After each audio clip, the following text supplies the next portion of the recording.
gentlemen, it is my great honor to introduce our keynote speaker, Coach Mike. His life story is one of remarkable resilience and inspiration. Coach Mike's journeys began amidst tremendous adversity. He lived with 8 different foster families and navigated the perilous gang territories of the Bloods and Crips in Altadena, California. He survived the LA riots, witnessing unimaginable violence and loss. Sharing a room with a gang leader from the El Monte Forest, EMF, in El Monte, California, he faced challenges that would have daunted many. Yet Coach Mike not only survived, he thrived. He earned a degree in psychology, a teaching credential, and a master's degree. Has successfully operated 2 businesses and gained nearly 1 million followers on social media for his coaching services. As an author, his insights have resonated with many. He has been featured on the Kelly Clarkson Show, listed among the top 10 success coaches to follow by Yahoo Finance, and highlighted in the American Reporter. Today, we are privileged to have him with us. Please join me in welcoming the incredibly resilient and inspiring Coach Mike.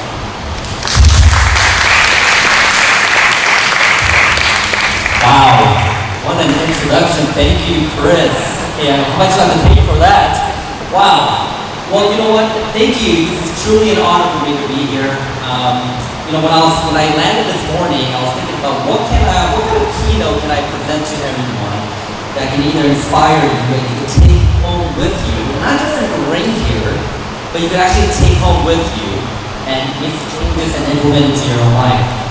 And when I stepped into this arena right over here, the first thing that I felt was the energy. The energy was real. I looked at the wall here, the championship walls here, the banner, the diversity was just simply amazing. I knew at that point that within these 4 walls here, some of the greatest fighters of this decade had walked in. You either fought with them in practice, you sparred with them, you sat down with them, probably ate dinner, talked about life. For me, I truly have an admiration and respect for fighters, for 2-fold. Number 1, you have to compete and discipline yourself to fight against someone who's either working as hard as you or even more. But we don't talk necessarily about the other side of the competition, what goes inside your mind. You're really competing with your own self most of the time. The fear kicks in, the doubt kicks in, the sabotage kicks in, the inner voice that's constantly eating you alive kicks in. And that's where the ultimate fight really is. When you're in the ring, your opponent is for that one match. It's over. But you have to live with yourself. Today, through my own life journey and testimony, I want to go and share with you the things that I've learned throughout my entire career since the age of 9. Not only did I have to survive 8 different foster families, but I also had to thrive in so many different ways just to get by and to survive. So just for today, let's go ahead and put all the UFC fighters to the side. Let's put all the fighters, because as I see each and every one of you, there's a different type of fight that you're fighting every single day. And that fight is no one in this room is immune to the seasons of life. When life hits you, some of you, it's going to hit you hard, multiple seasons. There are some of you who are single parent in this room, or maybe you were raised by a single parent. They're working multiple jobs, not to mention putting food on the table. You might be going through relationship struggles. We all do. Being married is not easy. Being single is not easy. Being divorced is not easy. You have to choose your heart. You might be going through some sort of grief where maybe a family member passed away. A family member, a loved one might have passed away. Heaven forbid, I also know in which a child has passed away. These are the seasons of life in which we are not immune. If you haven't hit some of these seasons, you can't avoid these. It's bound to happen because we live in an imperfect world. In a world where we're connected more than ever before on social media, you'll notice that there is more isolation in each and every one of us. The inner critic speaks really loud. But still, there is a fighter in each and every one of you. You know the grind is kicking in every single day. And I'm sure inside of you, you ask yourself, man, when is this going to end? When is this going to end? But the reality is, it's not. The only way we can actually overcome deep dry season, to share my own testimony, is you have to get stronger. Life doesn't wait for anyone. When the sun sets and at night, when all the busyness calms down, the fighter in you has to fight your own self. And that voice, from what I know, can eat you alive. It knows your insecurities. It knows all your secrets. It knows your fears. It knows everything about you. You could put up a good front in front of your friends and say, hey, I'm okay. But you don't believe yourself inside. So today, through my own testimony, my own journey from the age of 9, I had to relive all these seasons, not just once, but multiple times. And through mentors and coaching they provided for me, I was able to overcome a lot of these challenges. And today, I want to go ahead and release and unleash that fire that's inside of you to help you overcome these challenges in life. Because you can't learn this in school. I've been there. School doesn't teach you anything about life seasons. But today, I want to train you, I want to equip you, so that when it does hit you, you know what to expect.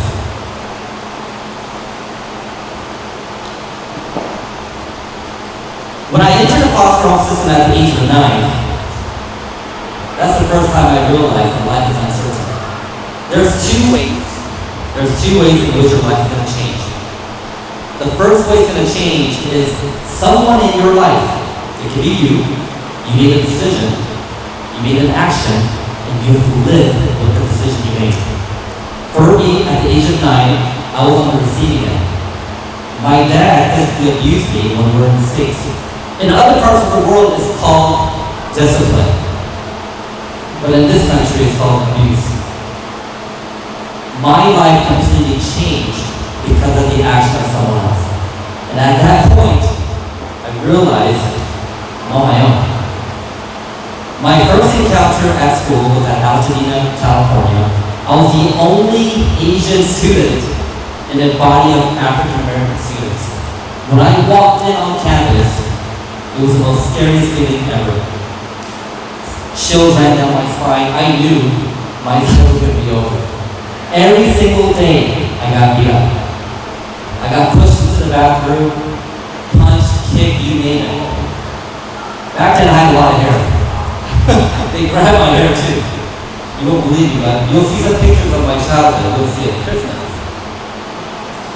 I was scared for my life, but days turned into weeks turned into months, and I realized, I said to myself, something's got to change. There's no way I could fight and defend myself against these guys. So I had to come up with a different type of plan.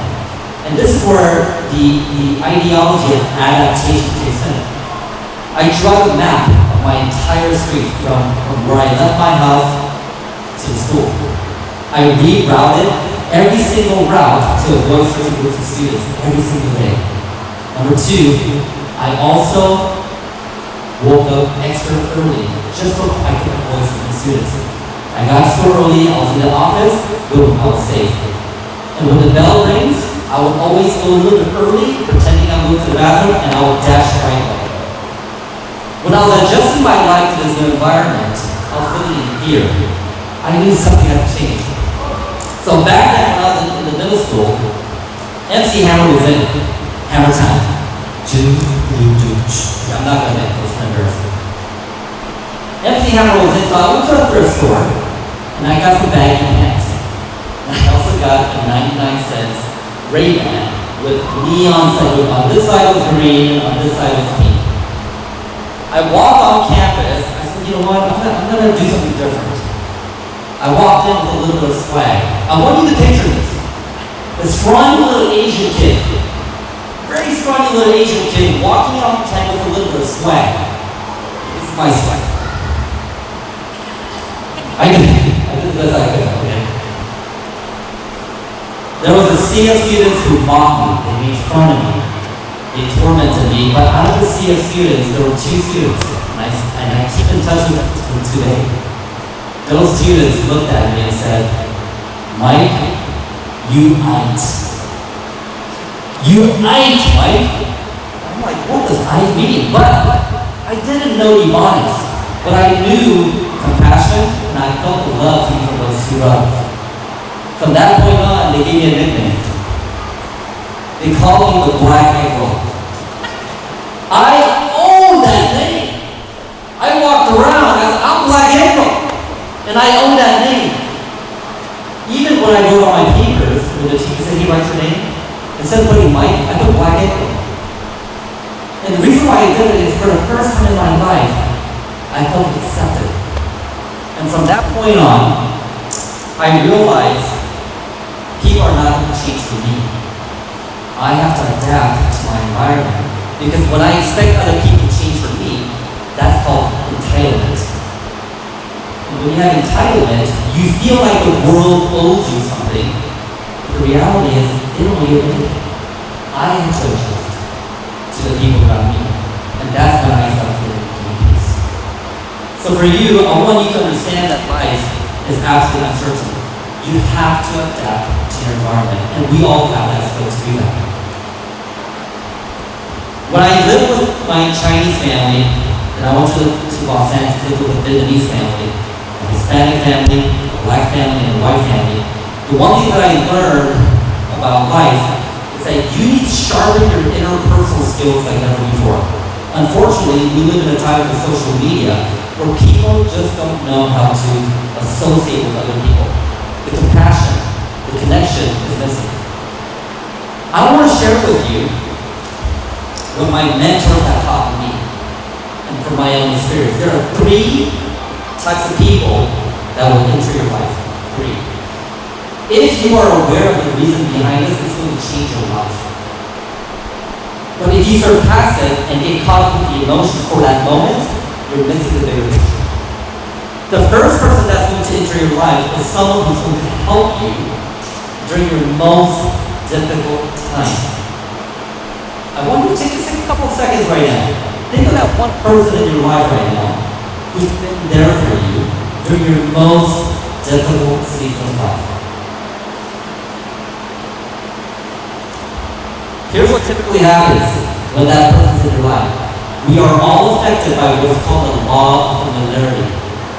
Based on this law, within a certain given number of time, you will take that person for granted. And you will forget why they were there in the first place. And this is the reason why relationships come to an end. Because we forget what they did for us. And this is extremely important because this is why we have to be present in the moment. And unfortunately, we're a human being. We get comfortable. And comfort is the biggest threat in our lives today. Because everything is at the palm of your finger. The second person that's going to come into your life is someone who's going to leave you during the most difficult period of your life. This typically happens in relationships, romantic relationships. I want you to understand, no relationship is permanent. Everyone comes into your life for a season. It's temporary. I always viewed my life, because I was doing the foster home system, that my life is a solo journey, just like I'm on a train. I'm headed toward my destination. Some people will come in, some people will leave. Some people might even join me till the day I die. But nothing's permanent. Everything's in constant motion. And I had to learn that through many different heartbreaks. And when you're in survival mode in the foster home system, you talk about abandonment issues. When people leave you, I feel it. Even when I have a nice golf game at the end of 18 holes, I say, hey, nice game, buddy, you take off. When my friends leave, I feel that trauma because of what happened to me when I was 9 years old. But I had to understand they're here for a season. Number 3, the third person, you might know this person. This person, everyone deals with this one person. This person is going to put you in the most difficult time of your life. Difficult give you the hardest time, it could be your spouse. Coach Mike, my wife gives me a hard time every single day. Please take her away from me. It could be your spouse. It could be your brother. It could be your boss. It could be a classmate. But if you look beyond the emotions and see the bigger picture, exactly from where I'm coming from, you're going to realize they're actually testing you to get out of your comfort zone. They're pushing you. You're not going to understand it now, but what they're actually doing is they're preparing you for another season. And without that test and challenge, you can't pass that season. And the reason why I say that is because when I was living in El Monte, when I was going through the Pleasant Eclipse, where drive-by shootings were an everyday norm, that prepared me when I had to roommate with an ex-gang leader in El Monte. It didn't make any sense at that time. It was torturous. But that event prepared me for the Hispanic games and then the Asian games. If it wasn't for the Pleasant Eclipse, my instance with them, it would not have prepared me for that. I also want you to understand that you cannot change people. You can't. People will only change for 3 ways. And if you try to change someone, you're going to awaken. It's an endless mental torment. How many of you guys have kids? Just curious. You try changing your kids. I see you laughing. Yeah, absolutely, right? You can't. Let me tell you when they're going to change.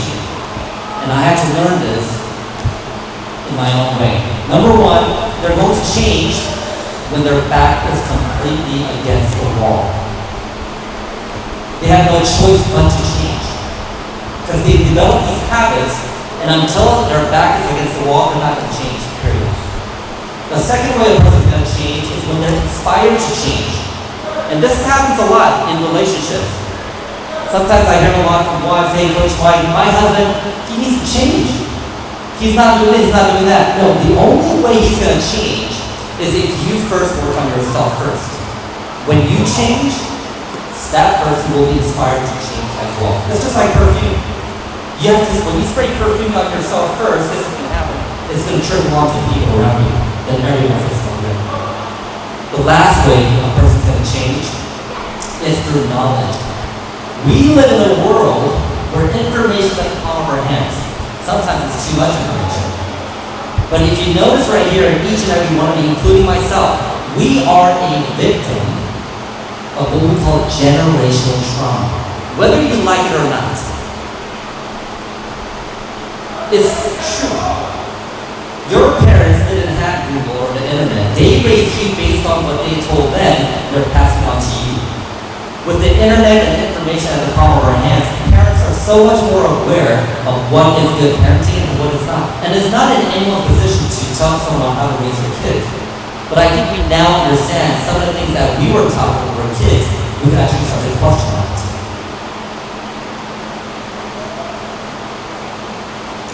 The third thing that I noticed, when I was working with the foster home system, there were many times I wanted to give up.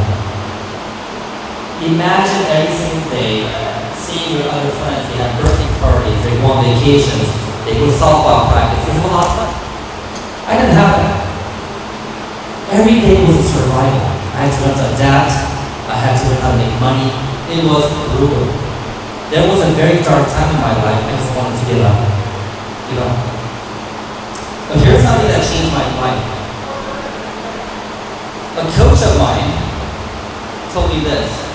If you don't like where you're at right now, if you don't like your lifestyle, look at all the habits that you've been creating. And I create this victim mentality. I felt like I was so behind. Like if I was playing poker, I had a 2 and an 8 offsuit at the poker table.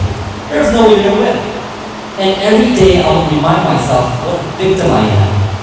I grew up in a foster home system. I don't have parents. I have nobody. I'm getting beat up every single day. I have nothing.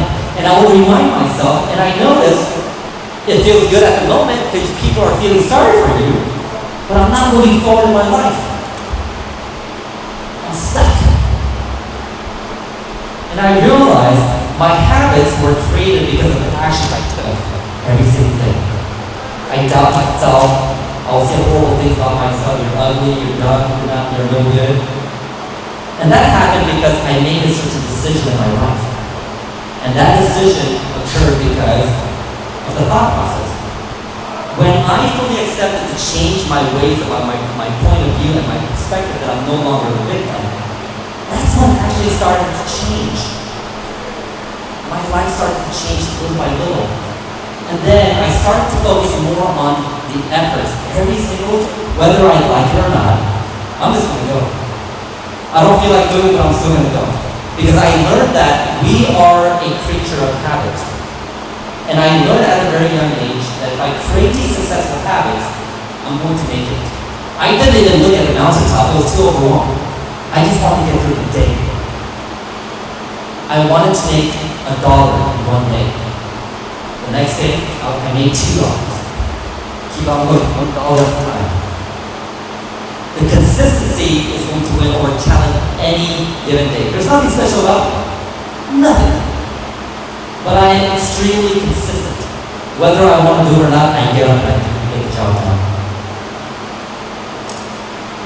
When we talk about self-discipline, I want you to understand this. I'm going to show you a very powerful example that you can take to your own house.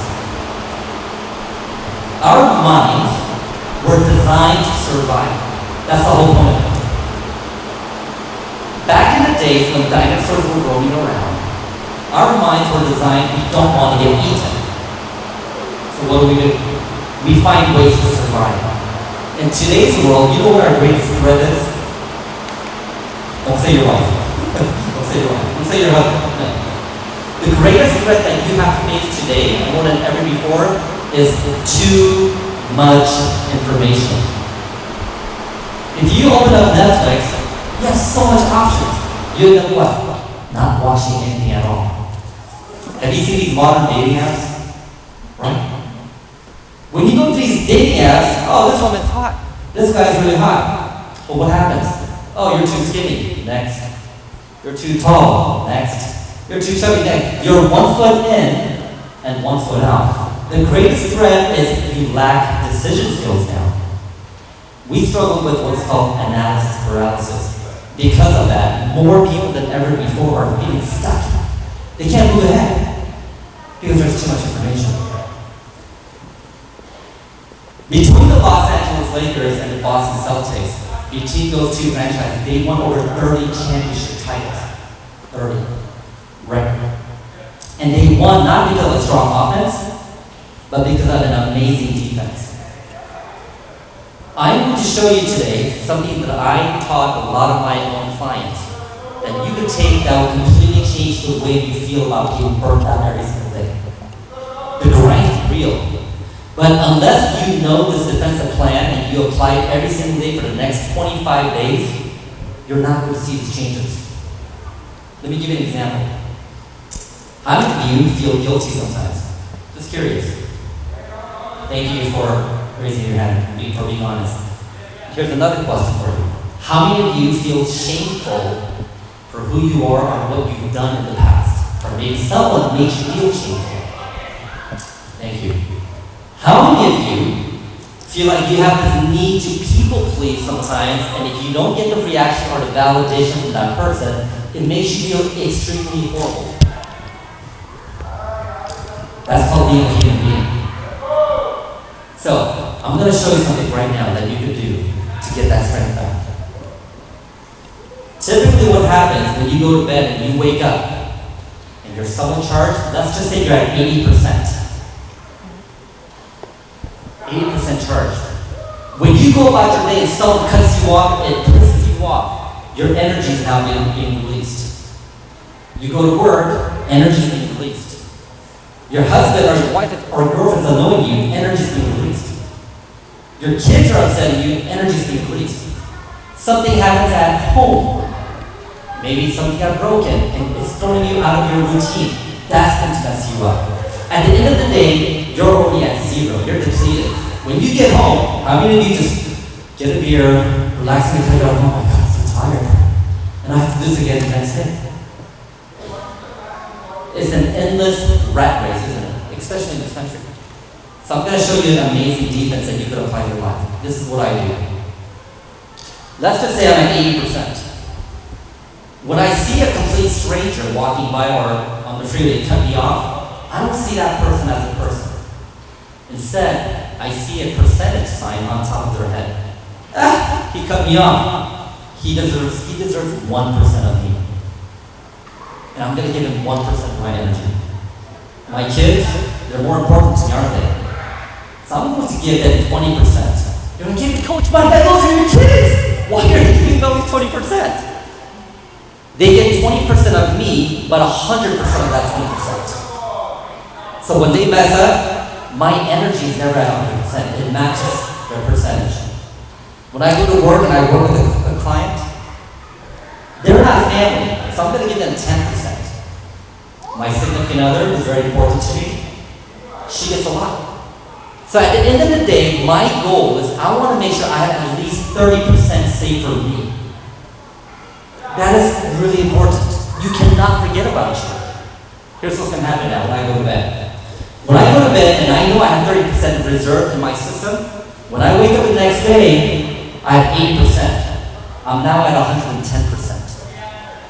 I am now in what we call abundance mode.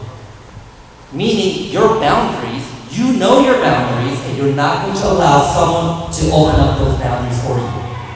You have two choices. Someone is going to open up those boundaries for you and pull you in all sorts of directions, or you control that gate.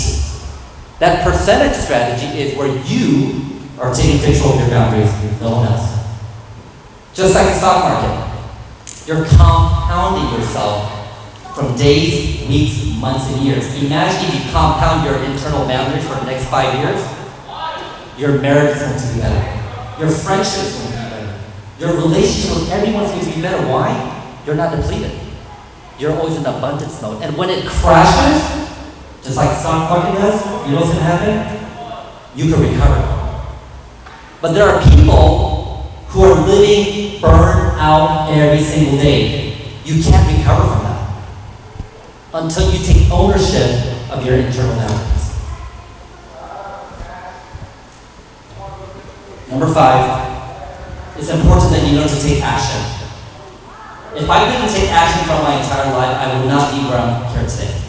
I'll be a drug addict, falling through the cracks, driving around in a Honda Civic when I was 18, pretending I'm an ex-gang member. But I had to take action because I knew there was a target for me and I need to move forward. Here's what typically happens. Everyone has an idea of what they want to do. They plan it. They have it in their head. Guess what happens? And it ends right there. It stops right there. And what happens? You find all of the reasons why it's not going to work. When I started my first business, it's the craziest thing. When I was over in Altadena, I noticed the African American kids were eating Fireball candies. Fireball. And I needed money to survive. My foster parents didn't give me anything. I only had one meal a day. I saw this kid eating a Fireball candy. I went to Price Club, which was now considered Costco. I bought a jar. It was about $10.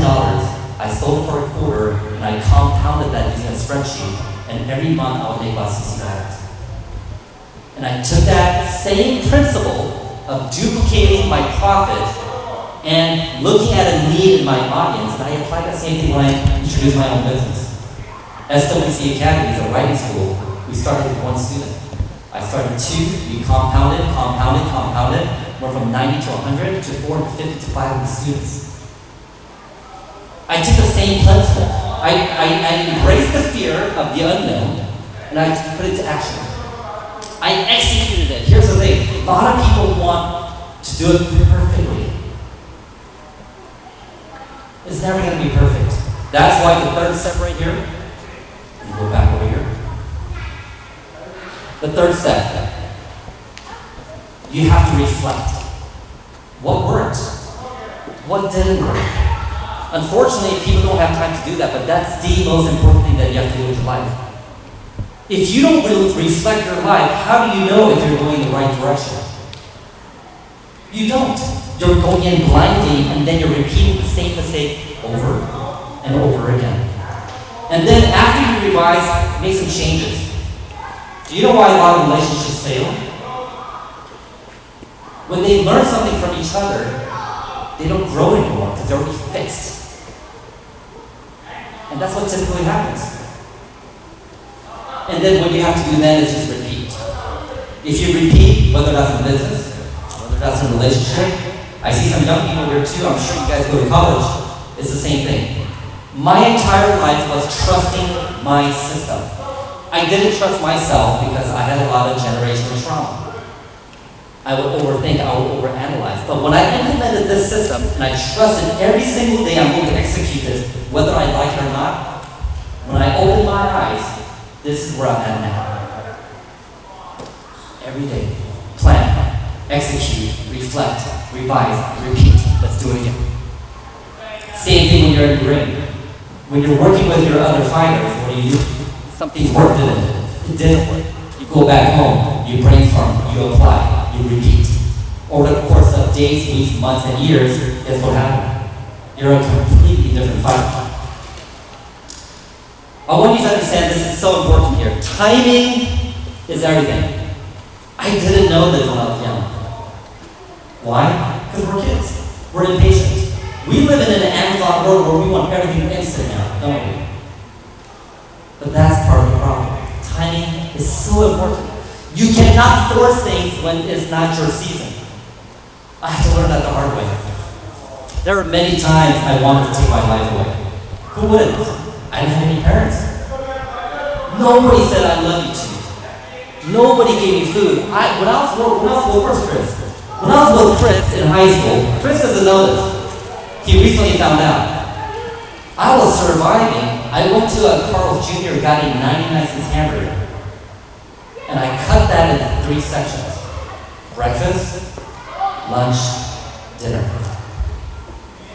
When I went to school, in high school, some of the kids were making fun of me. Mike, why are you eating 2 burritos? They didn't understand where I was coming from. It was survival. My strategy was, if I eat a lot now, I don't have to eat later for dinner. It was survival. They didn't know that. Nobody knew that.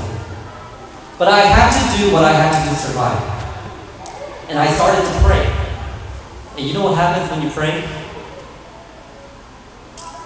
God will never answer your prayers the way you want it. I prayed, God, I need money. I want to be rich. All right. I am going to give you a business in which you're going to have so much stress, you're going to get burnt out, and you're going to hate yourself because you wanted money. I got money, but I hated the way I got it. Lord, I am really lonely. I want to fall in love. You think God's going to give you someone right now ready to fall in love? No. God placed someone in my life who challenged me, who questioned me, who made my life absolutely miserable because love has to be developed. And I learned quickly that when I pray for things, I'm focusing on what I don't have instead of what I have. So you know what I did? I never prayed after that. Mike, do you need anything? No, dog, I'm good. Gee, I'm good. I don't need anything. I have everything. I'm very grateful for what I have.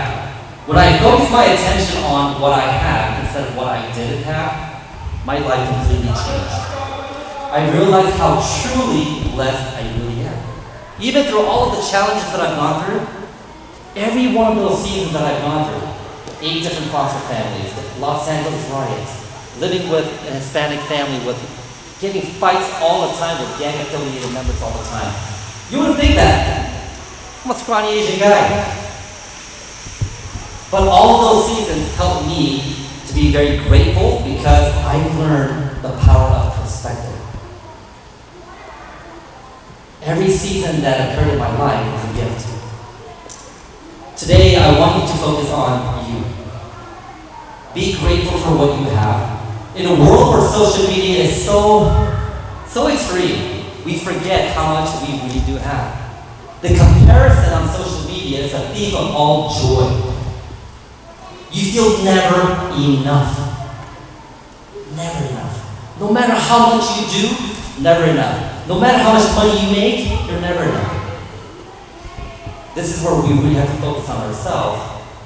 Eat healthy, come to the gym, network, meet people, be grateful for having friends, and train together. Here's my final thoughts for you. I want you to understand that there's a huge difference between perfection and high standard. I just want you to know, as I look at the eyes of all the members here of TAG, I see you. I see the struggles that you've gone through. And you might be going through a season right now.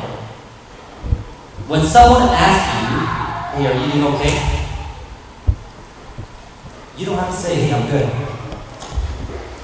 Just tell them, I'm not doing it right now. I need help. True strength, the inner strength in you, the fighter in each and every one of you, is knowing when to push the limit, but also knowing when to ask for help. I have personally lost so many mentors, so many friends, who are living an unrealistic life by trying to be a perfect person. That's the worst way to live, because you're an imperfect person in an imperfect world. You can have high standards, but it means that you're constantly growing.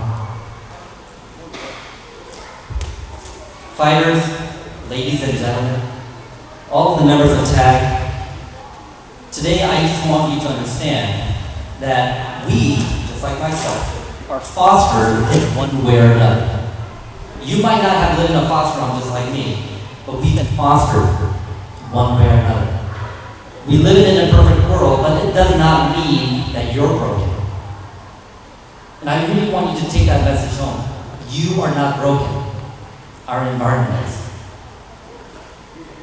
With that said, I want to show you this video. Here's my life story.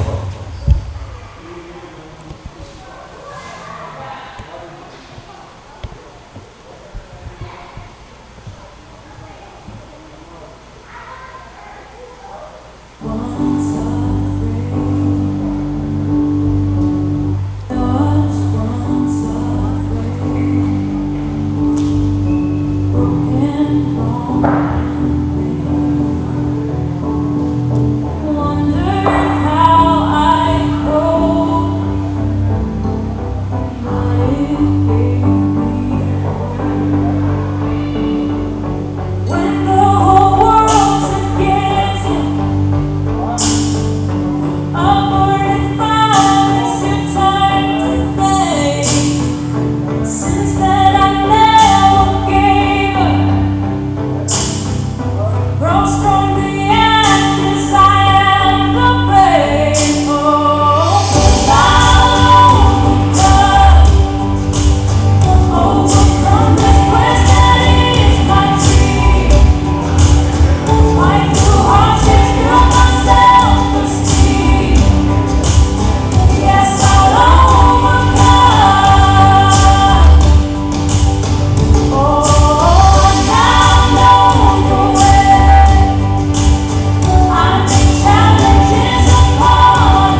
Thank you, everyone.